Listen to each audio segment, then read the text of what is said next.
I started singing traditional songs when I was a teenager. I learnt them from my mum, who had been a floor singer at the folk club in Norwich in the 70s.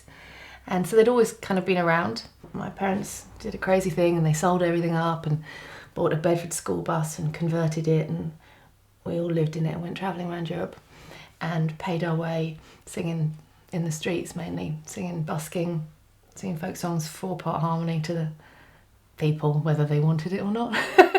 And so that's how it started. That's how my love of folk songs started, and then they've always just bubbled away in the background. Become a fish to search the raging sea, for I love my love and I moved from America back to the UK in 2013, I think, and spent a miserable winter in a tiny cottage just playing the dulcimer a lot by myself as I was trying to work out why I'd come back to England and what I was going to do, and decided to take myself off to the folk club. And luckily in Cambridgeshire there was loads of folk clubs around Cambridge, but I went off to the Black Fen folk club in the Portland Arms at the time, in the back room. I had not done any singing by myself, so it was absolutely terrifying experience to do it, but great as well. And I met Ben Savage, and it was him. He and I sort of got talking, and he said, if you ever want to do any recording, you should let me know. And we started chatting, and that's kind of how it kind of grew from there. I frequent the Black Fen Folk Club in Cambridge, which at the time of this was in the Portland Arms, and I went down there one night after I'd just got off Willow's tour, and I met Hannah. Hannah was playing a couple of songs in there, just a floor spot. She was playing the dulcimer, and I hadn't seen a dulcimer player in a long time.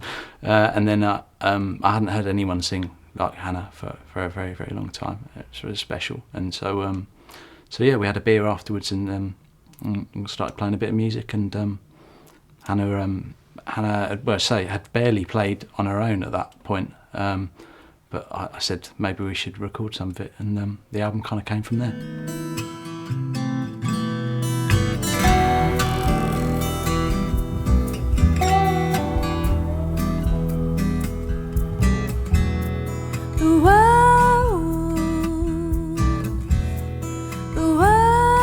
Lots of the song choices are songs that I've sung a lot for a long time, so they're really bedded in. So I wanted to do some songs that I felt like I could bring myself to them, and hopefully they'd be familiar to lots of the people listening, who kind of get a sense of what I can bring to them.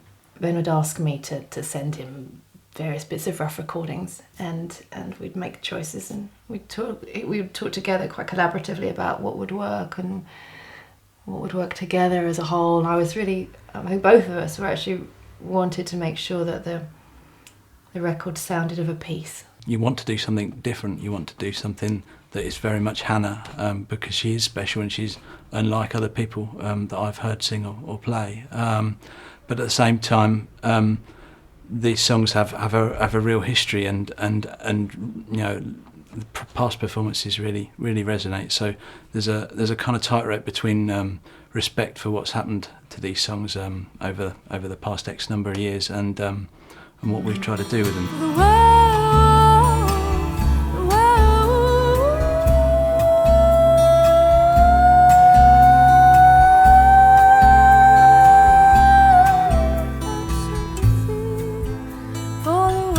There's some American songs as well as some English ballads and English songs, partly to kind of reference the time I spent out in the States and the influence that has on my own musical thinking, and also partly because I wanted to keep the instrumentation really simple. Guitar, dulcimer, obviously dulcimer is an American instrument. Ben plays the dobro, an American instrument, so we knew we were going to have some of that flavour. So there's some songs there, a couple that I learnt when I was out there as well. I Gave My Love a Cherry is one of them. The Werewolf, the wonderful Michael Hurley song, I learnt out there. My best friend Peg sent it to me on a mixtape of weird and wonderful American songs. So yeah, it was kind of an organic process trying to put together the material for the record, and has lots of strands, but I'm I think it's quite representative of me and where I am at this point. May the west wind speed your travel, and the wind be in your... It's really important for us to be in spaces where we were comfortable for long periods of time, where we didn't feel like we were going to work, you know. So half of it is in a cottage in the Lake District, and I think we used every room in that cottage, I think, in the end, for different things, and every room in houses like old houses like that has a different sound. So it's kind of being a bit creative, and it's balancing the moment and the performance with acoustics and mic placement. Some things just pop out and you have to steal them. When we were sitting in the kitchen for Lord Franklin, we really didn't expect to record that night. So it was a moment that we knew we probably had half an hour of Hannah's voice before she got tired. So we slung mics over the table in there, and it sounded phenomenal in the end. Baffin Bay, the way your fish blow, fade to Franklin on my main. We found that the kitchen table here resonates brilliantly with the dulcimer. I don't think we found a better kitchen table for a dulcimer, so that was exciting. We went to a mill in Suffolk, Ballington Mill, beautiful mill with a huge octagonal room, just gorgeous to sing in, wonderful. We had quite a lot of variation of sound in that room, just moving ourselves around that room, and then there was an open stairwell down to the millstone room, which was empty and boomy, when we were rehearsing in there before those sessions, we were hearing the reverb come back real loud up the stairs through there. So we spent quite a lot of time making sure that we didn't have the whole album sounding like we made it in a millstone room. but then towards the end we started to use that room. So there's a lot of natural reverb with mics slung down into the stone room on the album, which so it's the sound of the room below where we were performing effectively, which something I've never encountered before, but it was, and we didn't expect. I'd love to say we planned it, but it's one of these things you stumble on, and it's worked. I think it's worked. There's lots of really organic sounds on the record. There's the sounds of fires crackling and Argus going off.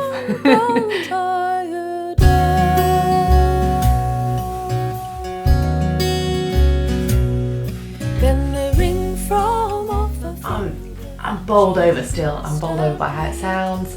It still sounds exciting and slightly unreal to me. Yeah, I was so lucky to be in the right place at the right time and to have good people around, and all the great people that came and brought their talent. I think these arrangements and these songs that Hannah has put down, it would be a travesty if they hadn't been recorded. So I'm delighted to have the privilege to work on them with Hannah, and they've come out. I think they've come out really well. Yeah. We didn't know each other very well when we started making this record. Hannah had just moved here, so it feels like the process has gone very quickly. And I think it's only now when we're starting to work on things live for the tour, and we're hearing the odd bit of the album back on the radio, or when we get a chance to listen back to it or dare listen back. And I think we're working out we've made something we're proud of. Cherry when it is blooming has no stone. Chicken when she is pipping has no